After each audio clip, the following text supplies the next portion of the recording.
Commander Tyke stared at the holographic display floating above his desk.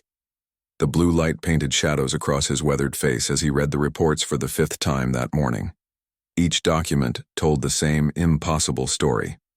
Advanced civilizations were disappearing from the Outer Rim territories. Not destroyed, not conquered in the traditional sense, but simply gone. The first report came from the Helix Nebula Mining Consortium. 17 industrial stations, each capable of housing 50,000 workers, had gone silent over a period of 3 standard weeks. When the rescue fleet arrived, they found the stations intact but empty. All the equipment remained in place.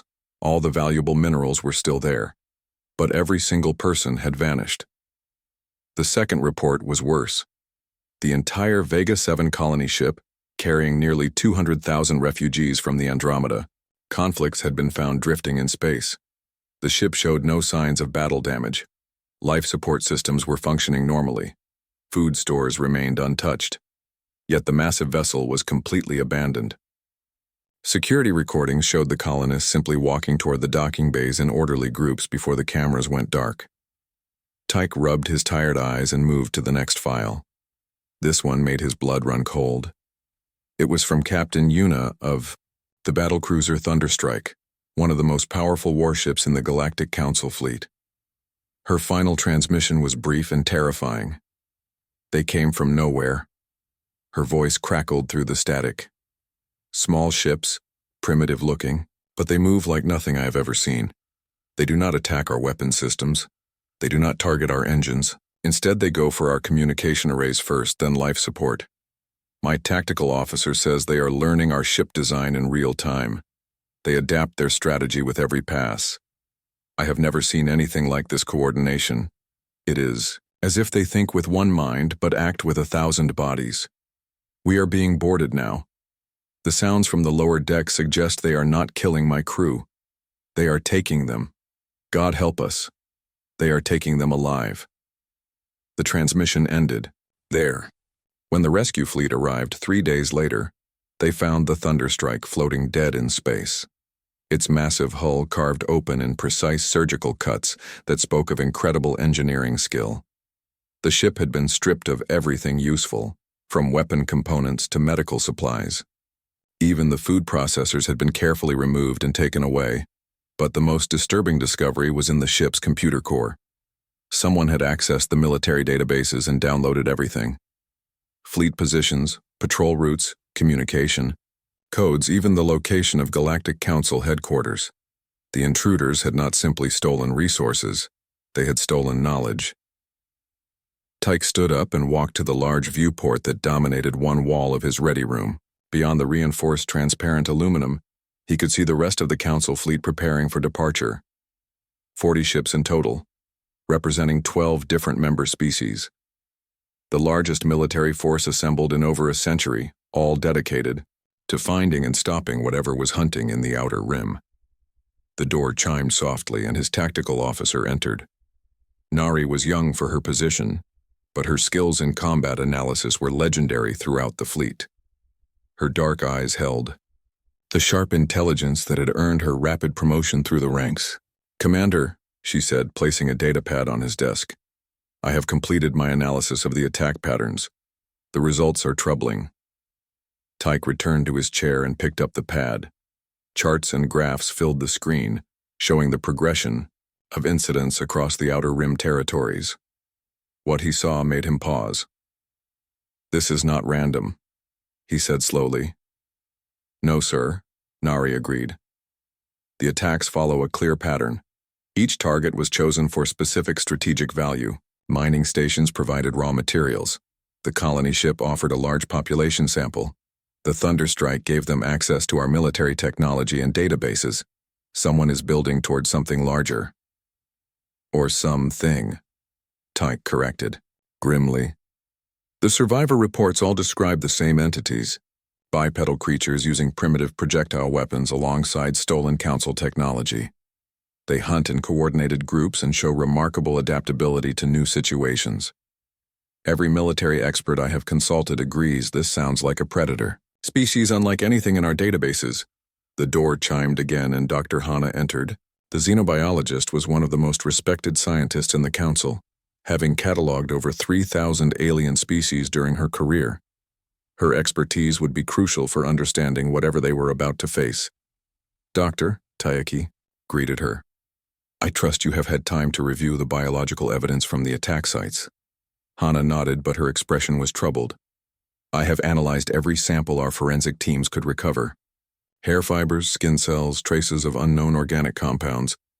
The DNA structure is fascinating and terrifying at the same time." She activated her portable holoprojector, filling the air above the desk with a complex genetic diagram. The creatures appear to be omnivorous, with digestive systems capable of processing almost any organic matter. Their muscle density suggests they evolved in a high-gravity environment. Most interesting of all, their brain chemistry shows signs of both pack-hunting instincts and individual problem-solving abilities. "What does that mean in practical terms?" Nari asked. "It means they can work together like insects in a hive, but also adapt and innovate like higher primates. In my professional opinion, this combination should be evolutionary impossible. Pack hunters typically sacrifice individual intelligence for group coordination. Solitary problem solvers usually lack the social skills needed for large-scale cooperation. These creatures appear to have both traits fully developed." Tyke felt a chill run down his spine. What kind of world would produce such a species? "A death world," Hana said quietly. "Somewhere so dangerous that only the most adaptable, most cooperative, and most individually clever creatures could survive. The genetic marker suggests they evolved alongside multiple apex predators, forcing them to develop both pack tactics and individual cunning. They are predators who learn to hunt other predators." The three officers stood in silence, contemplating the implications. Finally, Tyke spoke. "How long until we reach the Kepler system?" 18 hours at maximum warp, Nari replied. "Good. I want all department heads briefed within the hour. Whatever we are about to face, we need to be prepared for something completely outside our experience." As his officers left to carry out their orders, Tyke remained alone with the reports. Somewhere in the darkness between the stars, something was hunting the most advanced civilizations in the galaxy, something that combined the cunning of a predator with the intelligence of a sentient species. He only hoped they would find it before it found them.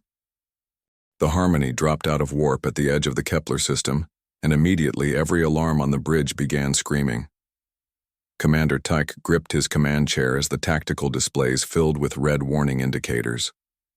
What should have been empty space was crawling with activity. "Report," Tyke ordered, his voice cutting through the chaos. Nari's hands flew across her control panel as she tried to make sense of the sensor readings. "Sir, I am detecting massive structural modifications throughout the asteroid belt. What were once simple rocks have been turned into some kind of defensive network." On the main view screen, the asteroid field looked nothing like the natural formation shown in their star charts. Hundreds of space rocks had been hollowed out, connected with metal frameworks, and equipped with what appeared to be weapon systems. The entire belt had been transformed into a fortress that stretched across millions of kilometers. "How is this possible?" Dr. Hana whispered from her science station. "The engineering required to move and modify so many asteroids would take our best construction fleets decades to complete. Yet someone did it in less than 6 months," Tyke replied grimly. "Since the last survey mission passed through this system." Lieutenant Kwan at the communications console suddenly looked up with alarm. "Commander, I am picking up multiple small craft launching from concealed positions throughout the belt. Estimate 47 vessels moving fast and heading directly for us." The view screen shifted to show the approaching ships. They were unlike anything in the Galactic Council databases. Each vessel appeared to be built from scavenged parts, welded together with crude but effective techniques. Council hull plating was mixed with unknown metals. Weapon systems from a dozen different species had been mounted on reinforced frameworks. The ships looked primitive, but they moved with deadly precision through the asteroid field. "Are they attacking?" Tyke asked. Nari studied her tactical display with growing confusion. "No, sir. They are surrounding us but maintaining safe distances. Their weapon systems are powered but not locked onto us. It appears they are trying to escort us somewhere." Or herd us like cattle, muttered Chief Engineer Jahan from his position near the back of the bridge. The lead vessel opened a communication channel. The voice that emerged from the speakers was human, speaking perfect galactic standard with only a slight accent. Council Vessel Harmony. This is Pilot Do Young of the Integration Fleet. You will follow our navigation beacon to the designated meeting area. Any deviation from the prescribed course will be interpreted as hostile action. We have no desire to harm you, but we will defend ourselves if necessary. Tyke exchanged glances with his officers. The voice sounded calm, almost friendly, but there was an underlying steel that suggested the speaker meant every word. This is Commander Tyke of the Galactic Council ship Harmony. We demand to know what has happened to the missing colonies and ships in this sector. We also require the immediate release of any prisoners you may be holding. A long pause followed before Do Young responded. All will be explained at the meeting area, Commander. For now, you will follow our beacon, or you will leave this system immediately. Those are your only options. Nari leaned close to Tyke's chair and whispered, Sir, I am detecting weapon signatures throughout the asteroid field. We are completely surrounded by hidden gun platforms and missile launchers. If we try to fight our way out, we would not survive long enough to send a distress signal. Tyke nodded slowly. They had little choice. Very well, Pilot Do Young. We will follow your beacon, but I warn you that any hostile action against a council vessel will bring the full weight of the fleet down upon this system. Understood, Commander. Welcome to Kepler 442. The journey through the asteroid field took over an hour. The Harmony was guided along a winding path between massive rocks, bristling with defensive installations. Dr. Hana spent the time scanning. Everything they passed, her scientific curiosity overriding her fear. The construction techniques are fascinating, she reported. They have somehow melted asteroid material and reformed it into complex shapes. The metalwork shows signs of being done in zero gravity, but with hand tools rather than industrial fabricators. Whoever did this possesses incredible skill and patience. Or desperation, Nari added. Building fortifications like this suggests they expect to be attacked.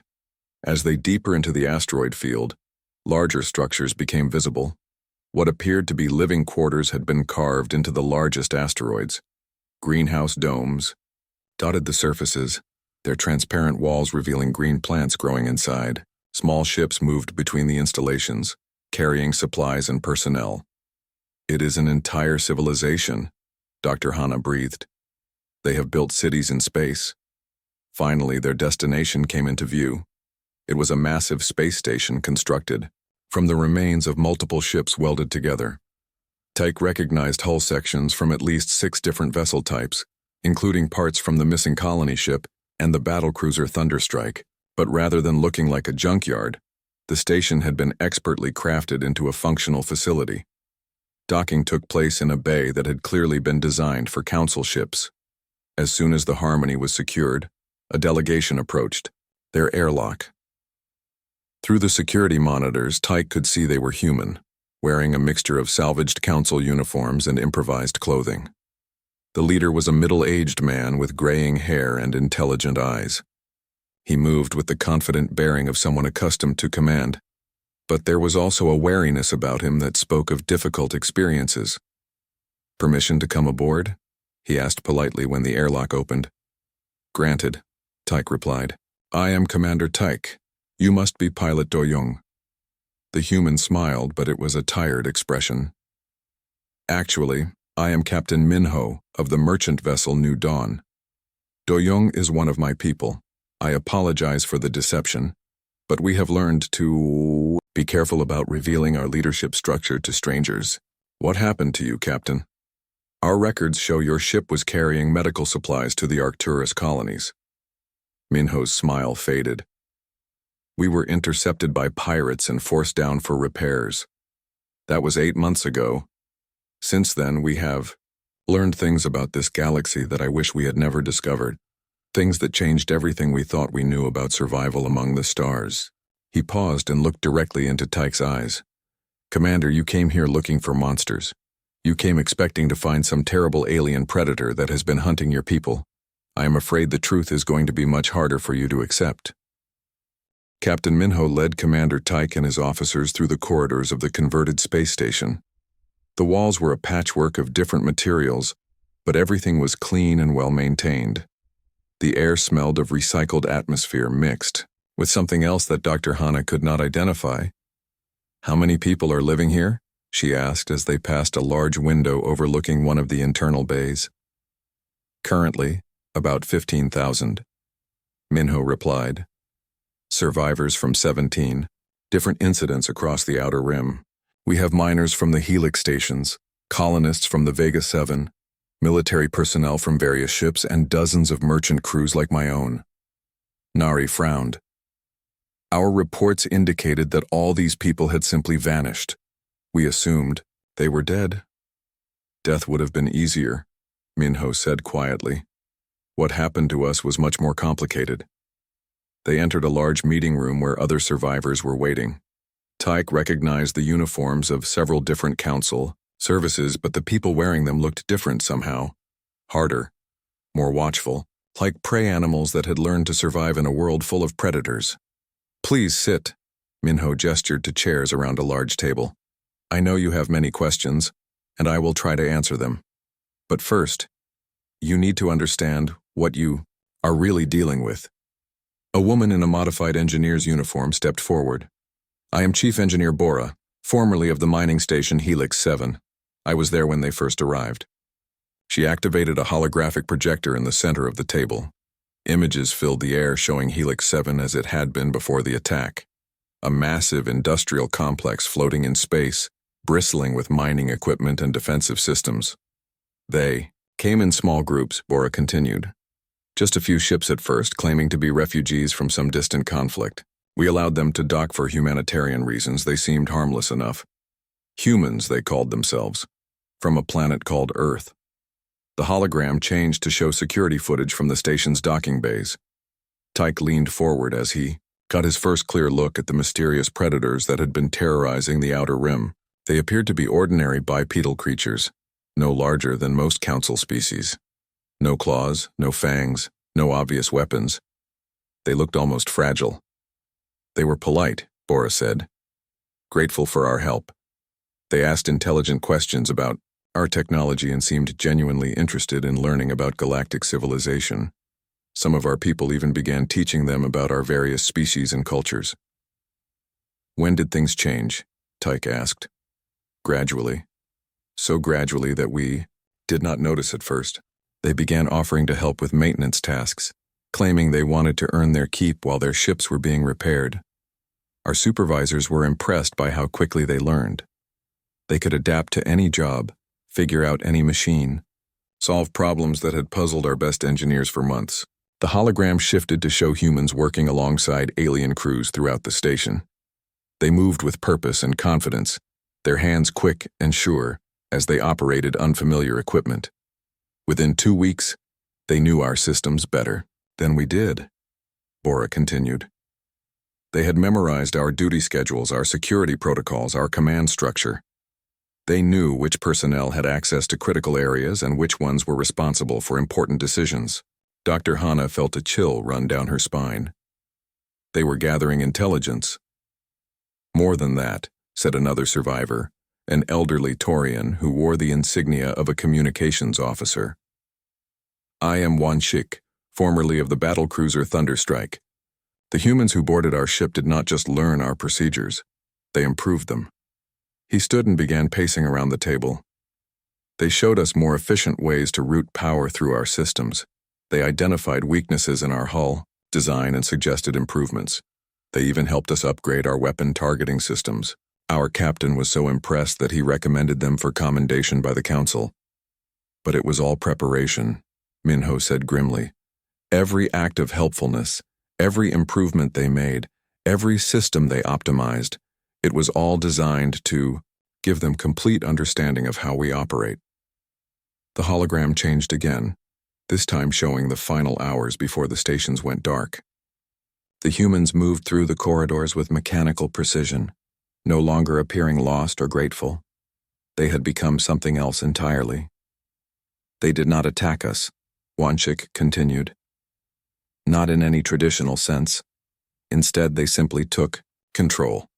They disabled our communication systems so we could not call for help. They rerouted life support to create safe zones where they wanted us to gather. They used our own security protocols to lock down areas they did not want us to access. It was like being hunted by our own technology, Bohr added. They turned everything we had built to protect ourselves into a cage to contain us. Commander Tyke struggled to process what he was hearing. But why? What did they want from you? Knowledge, Minho replied. They wanted to understand everything about galactic civilization, our technology, our cultures, our politics, our weaknesses. They studied us like scientists studying laboratory specimens. And then? Nari asked, though she was not sure she wanted to hear the answer. Then they gave us a choice, Minho said. We could join them voluntarily and help them understand other species better. Or we could be relocated to secure facilities where they could continue studying us without our cooperation. Most of us chose to cooperate.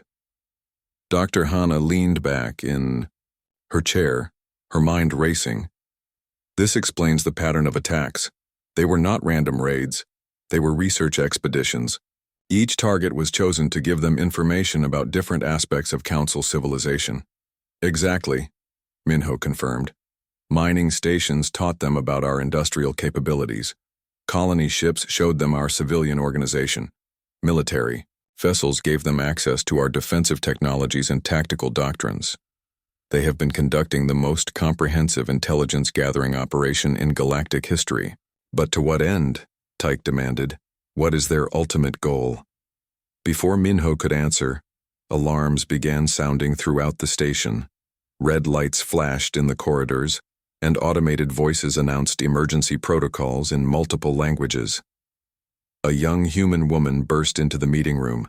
Captain Minho, we have a problem. Long-range sensors are detecting a massive Council fleet approaching the system. Over 200 ships, including several dreadnoughts. They will arrive within 6 hours. Tyke felt a surge of relief.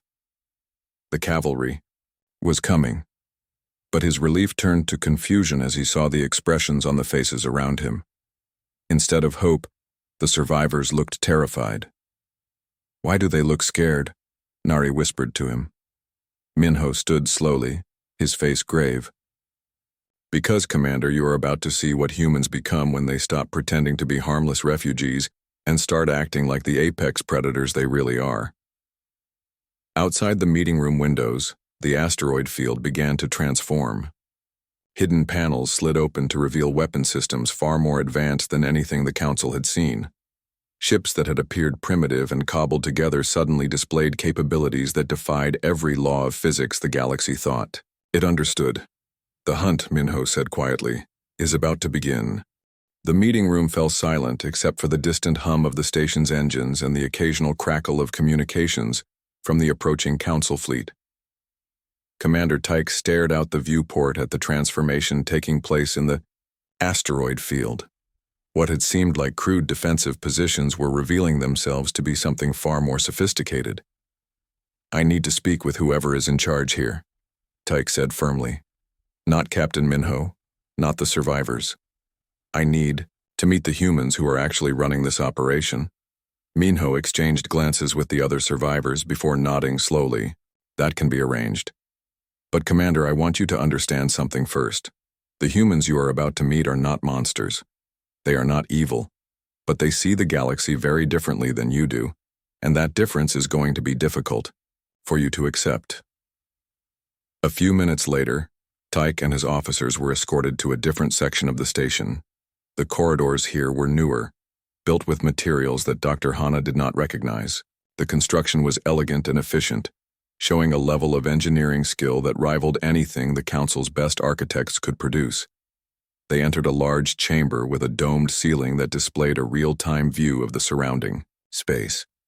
The approaching Council fleet was clearly visible, their formation precise and threatening, but scattered throughout the asteroid field, barely visible unless you knew where to look, were hundreds of human vessels preparing for battle. At the center of the room stood a group of humans engaged in quiet conversation. They looked up as the Council delegation entered, and Tyke was struck by how ordinary they appeared. No battle armor, no visible weapons, no signs of the savage predators described in the reports. They could have been diplomats or scientists from any civilized world. One of them stepped forward, a man of average height with graying hair and calm eyes. He wore simple clothing that looked like it had been made from repurposed council uniforms, but his bearing was that of someone accustomed to command. "Commander Tyke," the man said with a slight smile. "I am Jinwoo, currently serving as coordinator for what we call the Integration Project. Thank you for accepting our invitation to talk." "Integration?" Dr. Hana asked. "Is that what you call the systematic capture of council citizens and the theft of our technology?" Jinwoo's smile never wavered. "I understand your perspective, Doctor. From your point of view, we must seem like raiders or pirates. But I assure you our goals are much more ambitious than simple theft." Another human, a woman with the confident posture of an engineer, gestured to the tactical display showing the fleet positions. "I am Somin. I used to operate a cargo hauler before we encountered your civilization. Now I help coordinate our technological integration efforts." "And I am Dongho," said a third human, this one with the bearing of a professional soldier. "Former security consultant, now responsible for defensive planning. We have been looking forward to this conversation." A fourth human, younger than the others, stepped forward with obvious excitement. "I am Young Mi. I study languages and cultural systems. Your species have such fascinating social structures. The way you have organized your entire galaxy around specialization and interdependence is remarkable." Commander Tyke felt increasingly unsettled. These humans spoke with the casual friendliness of academics or business professionals, not the savage predators described in the reports, yet something in their eyes suggested depths that he did not want to explore. "Where are the apex predators?" he demanded. "Our investigations identified creatures capable of hunting and destroying advanced civilizations. Our xenobiologist confirmed the existence of a species with both pack-hunting instincts and individual problem-solving abilities." "Where are they?" The humans exchanged amused glances. Jinwoo's smile widened slightly. "You are looking at them, Commander." The words hit Tyek like a physical blow. He stared at the ordinary-looking people standing before him, trying to reconcile their appearance with the terrifying efficiency that had dismantled entire colonies. "Impossible," Dr. Hana whispered.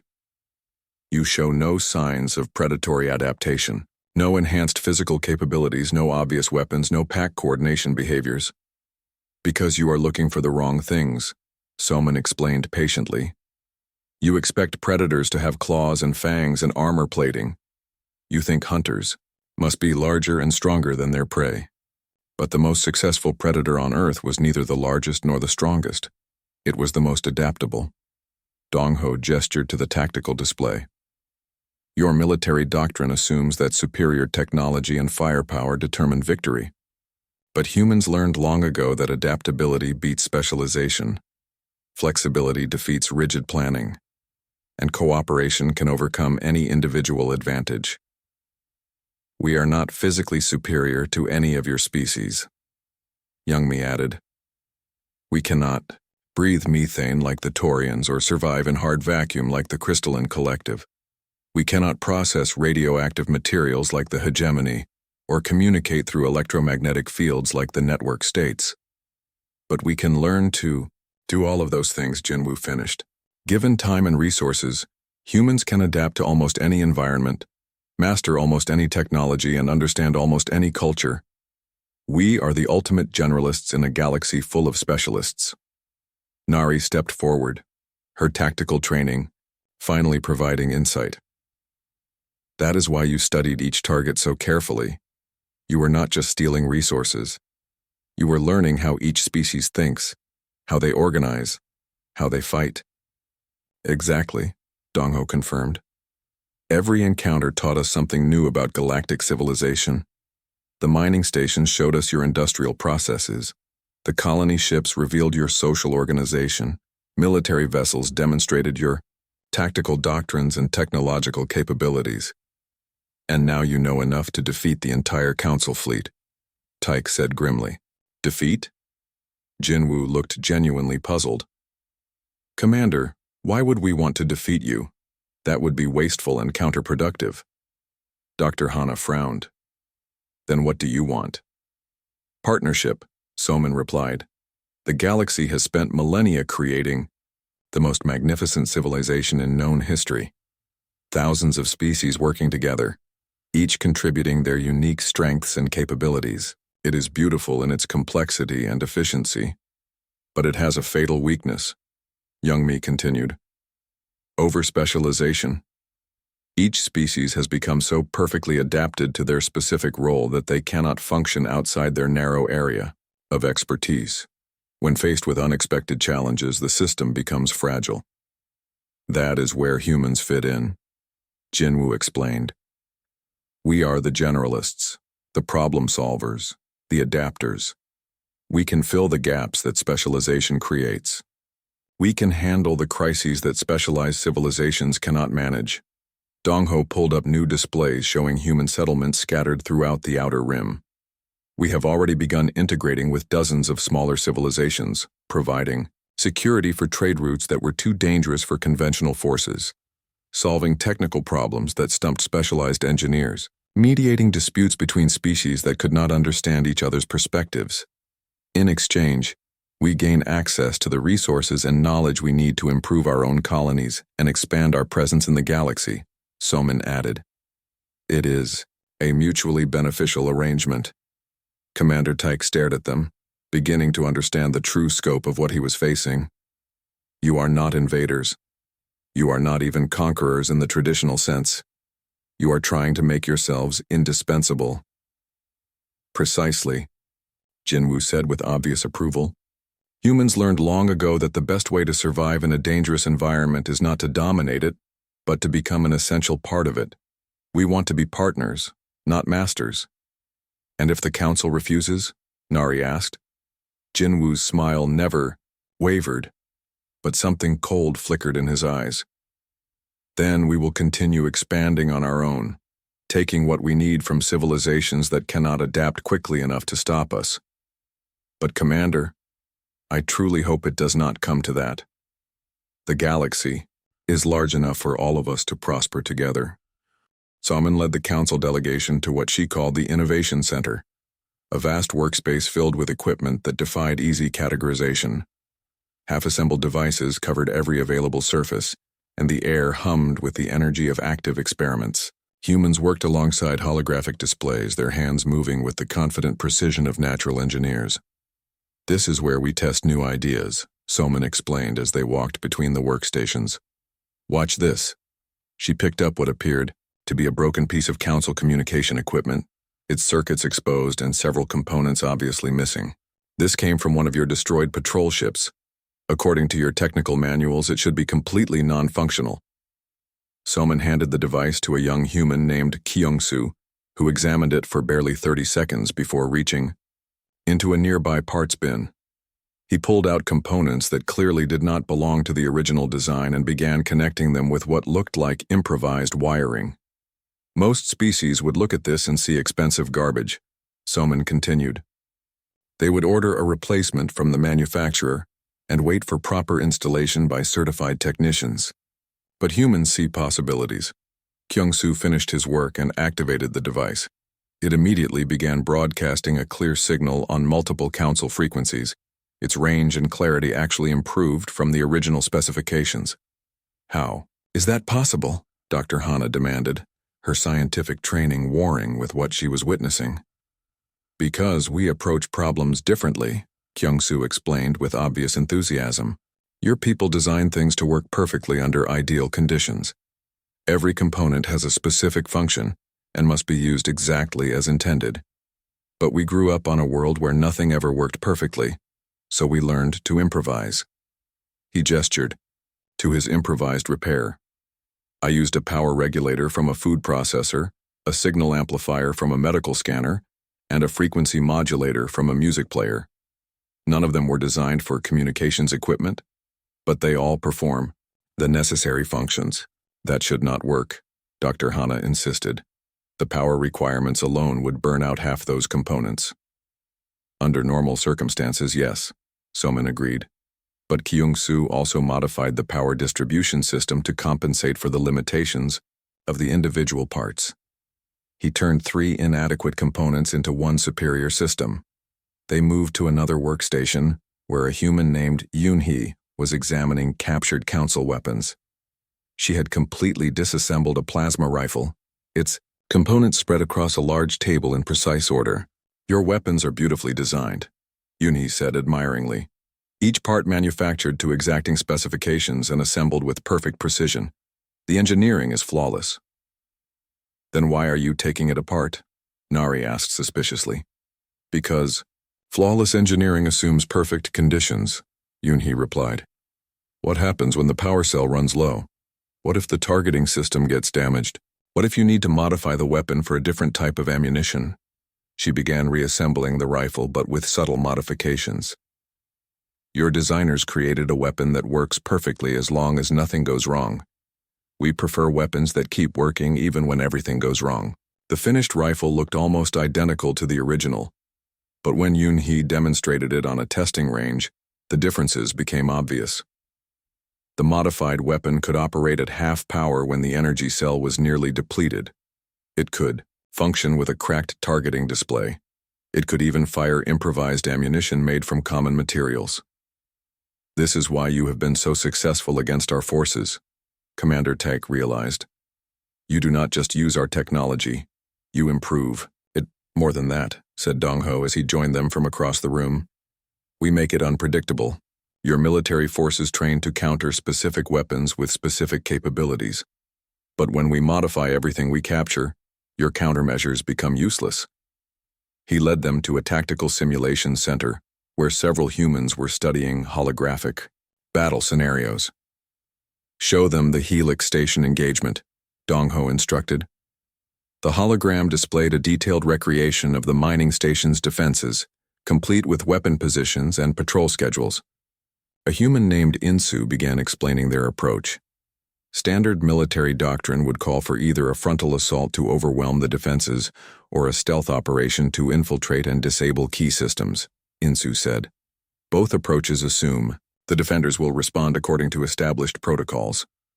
But we used a third option," added another human, Hwon. "We analyzed the psychological profiles of the station's security chief and predicted how he would react to specific types of threats. Then we created a series of false alarms designed to fatigue his response teams and make them less alert." The simulation showed small human ships appearing and disappearing at the edge of sensor range, each time triggering defensive responses that found nothing. After 6 hours of false alarms, the station's security teams were exhausted and frustrated. "Then, we hit them with something completely outside their training," Dong-ho continued. "Instead of attacking the station directly, we disabled their garbage disposal ships." "Garbage disposal?" Dr. Hana asked in confusion. "Every space installation produces waste that must be regularly collected and processed," Hyun explained.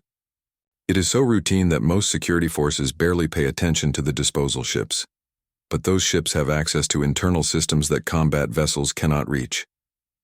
The simulation showed human operatives hiding inside the waste containers, gaining access to the station's internal systems through maintenance shafts that were never intended for security purposes. Within hours, they had control of life support, communications, and even some defensive systems.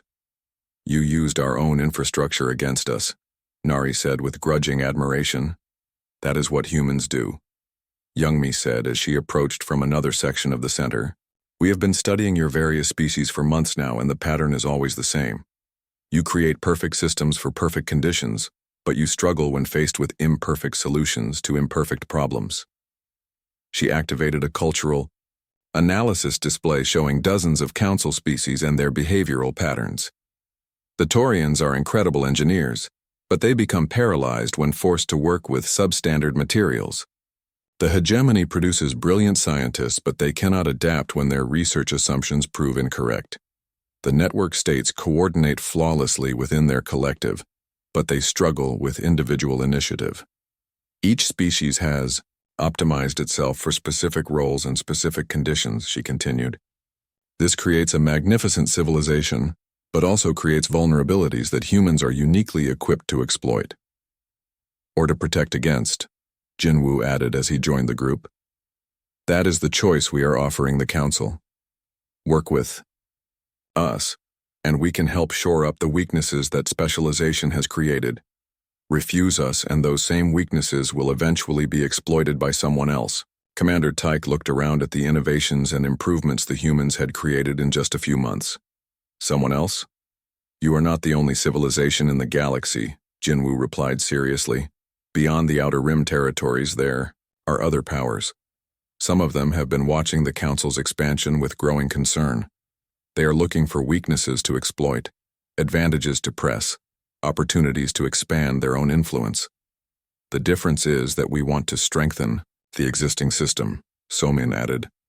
Others might prefer to replace it entirely.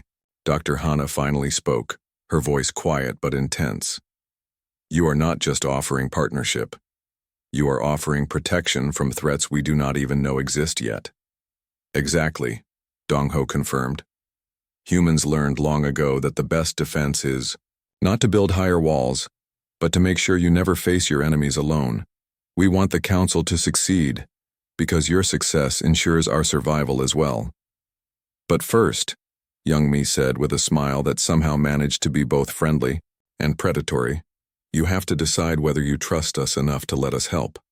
And time is running short to make that decision. Commander Tyke stood in the observation deck of the human station, watching the Council fleet take position for what could only be described as a siege.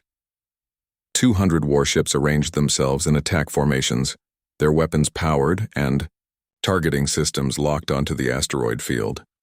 From his vantage point, he could also see the human defensive positions, hidden among the rocks like some vast mechanical organism waiting to strike. They will demand our surrender within the hour, Admiral Hyunbin had transmitted from the flagship Righteous Fury. And when we refuse, they will attack with everything they have. Jinwoo approached from behind, his footsteps silent on the metal deck plating. Your admiral assumes we will refuse to surrender. That is interesting. Will you? Tyke asked without turning around. That depends on what surrender means, Jinwoo replied, moving to stand beside him at the viewport. If it means returning to the days when humans lived on the margins of galactic society, scratching out an existence on worthless worlds while the great civilizations ignore us, then no, we will not surrender. But if it means finding a way for all of us to prosper together, he continued, then surrender might not be the right word. Perhaps negotiation would be better. Dr. Hana joined them at the viewport, her scientific curiosity overriding her diplomatic training. You keep talking about partnership and cooperation, but your actions suggest conquest and domination. How? Do we know you are not simply trying to lull us into complacency? Because conquest would be inefficient, Youngmi said as she approached with a data pad in her hands. Destroying or enslaving the Council would eliminate the very advantages we want to access. We need your technological capabilities, your industrial infrastructure, your accumulated knowledge. Dead civilizations provide none of those benefits. Besides, Dongho added, humans learned long ago that willing partners are far more valuable than reluctant subjects. Forced cooperation breeds resentment and rebellion. Voluntary cooperation creates mutual benefit and shared prosperity. Somin activated a holographic display showing human settlements throughout the Outer Rim territories. Look at what we have accomplished in just 8 months of limited cooperation with smaller civilizations. Trade routes that were abandoned as too dangerous are now profitable again. Colonies that were failing due to technical problems are now thriving. Research projects that were stalled have resumed with human assistance. And in return, Nari asked, access to resources, technology, and knowledge that have improved human living conditions beyond anything we could have achieved alone. Somin replied honestly. It is a fair exchange. The communication console chimed with an incoming transmission from the Council fleet. Admiral Hyunbin's stern face appeared on the screen, his expression set in lines of absolute authority. This is Admiral Hyunbin of the Galactic Council Defense Force, commanding the Task Force Righteous Anger. You are in violation of 17 interstellar treaties and have committed acts of war against Council member species. You will immediately release all prisoners, surrender your vessels, and submit to Council authority. You have 1 standard hour to comply. Jinwoo stepped forward to respond, his manner calm and respectful. Admiral Hyunbin, this is Jinwoo, coordinator for the Human Integration Project. We welcome this opportunity for dialogue. All Council citizens currently at our facilities are here voluntarily and may leave at any time. Our vessels pose no threat to your forces. We request permission to send a diplomatic delegation to discuss terms for peaceful coexistence. The Admiral's expression did not change. There will be no negotiations with pirates and terrorists. You have 59 minutes remaining. The transmission ended, leaving the observation deck in tense silence. Finally, Commander Taek spoke. He will attack. Admiral Hyunbin is a good officer, but he sees the galaxy in simple terms. Threats must be eliminated. Order must be maintained, and the Council's authority cannot be questioned. I know, Jinwoo replied sadly. We studied his service record. 30 years of successful military campaigns, all won through superior firepower and tactical discipline. He has never faced an enemy that refused to fight according to established rules. You have a plan, Nari observed. It was not a question. Dongho smiled grimly. We always have a plan. The question is whether we need to use it. Show me, Taek commanded. The holographic display shifted to show the tactical situation in real time. The Council fleet was arranged in a classic siege formation, with heavy cruisers forming an outer perimeter, while destroyers and frigates moved closer to provide concentrated firepower. It was textbook military doctrine, executed with precision and overwhelming force. Admiral Hyunbin expects us to either surrender or fight a defensive battle from fixed positions, Dongho explained. Standard doctrine calls for us to use the asteroid field as cover, while trying to inflict enough casualties to force a negotiated withdrawal. But that assumes we are fighting a conventional war, Yuni added. Humans stopped fighting conventional wars centuries ago. The display zoomed in to show individual human vessels scattered throughout the asteroid field. They appeared to be in defensive positions, weapons powered, but not yet firing. But as Taek watched more closely, he began to notice subtle movements that suggested something else entirely. You are not preparing to defend, he realized. You are preparing to hunt. The asteroid field is not our fortress, Haiwan confirmed.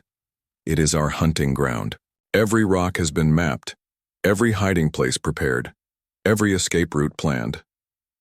Admiral Hyunbin thinks he is besieging us, but actually he has walked into the largest trap in galactic history. Youngmi pulled up psychological profiles of key Council officers. We have studied every captain in that fleet. We know their training, their experience, their personal combat preferences. We know which ones will break under pressure and which ones will fight to the death. We know which ships will retreat first and which ones will try to hold the line. More importantly, Jinwoo added, we know that they have never fought an enemy that could predict their behavior so precisely. They will expect us to respond like every other opponent they have faced.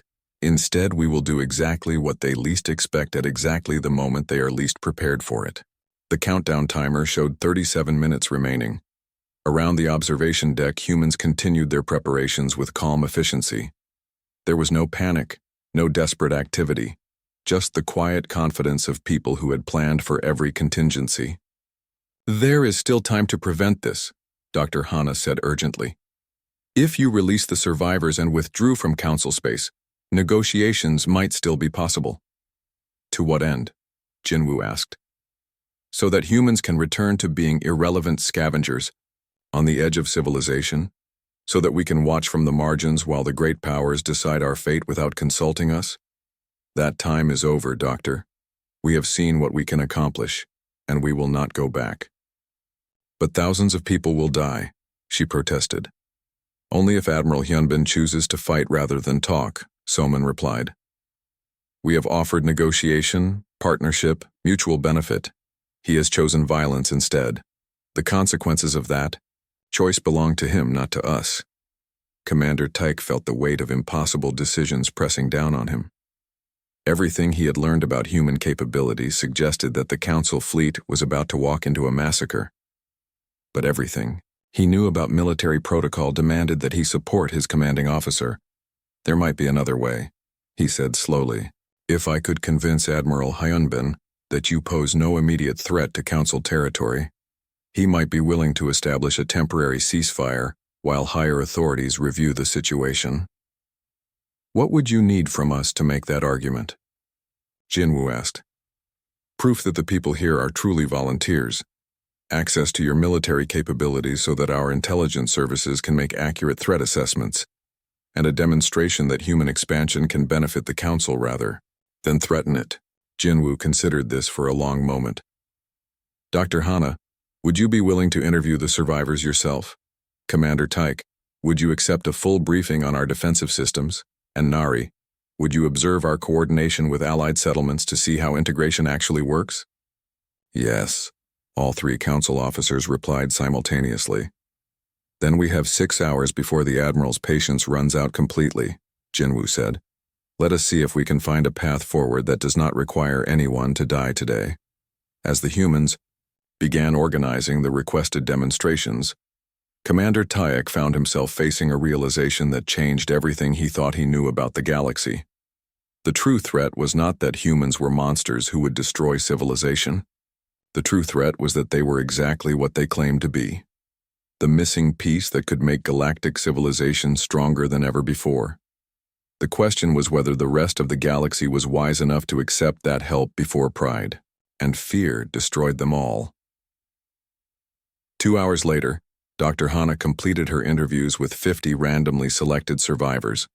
Every single one confirmed that they were volunteers, that they had been treated well, and that they believed cooperation with humans offered benefits that outweighed the risks. Commander Taik reviewed detailed specifications for human defensive systems and realized that the asteroid field contained enough firepower to destroy the entire Council fleet twice over. Yet none of it was aimed at Council territory, and all of it was designed for defensive rather than offensive operations. Nari observed communications between human coordinators and their allied settlements, witnessing firsthand how human adaptability was solving problems that had plagued the Outer Rim for decades. Admiral, Taik transmitted to the flagship as the deadline approached. I am sending a full report on the situation here. I believe we have an opportunity to transform a potential enemy into a valuable ally. I recommend immediate ceasefire and the opening of formal diplomatic channels. Admiral Hyunbin's response was immediate and final. Commander, you have been compromised by extended contact with the enemy. Return to your ship immediately for debriefing and psychiatric evaluation. All units, commence attack pattern Alpha in T-minus 60 seconds. Taik looked at Jinwoo, who simply nodded with sad understanding. I am sorry, Commander, Jinwoo said quietly. We tried to find another way. Across the asteroid field, human ships began to move. The hunt was about to begin.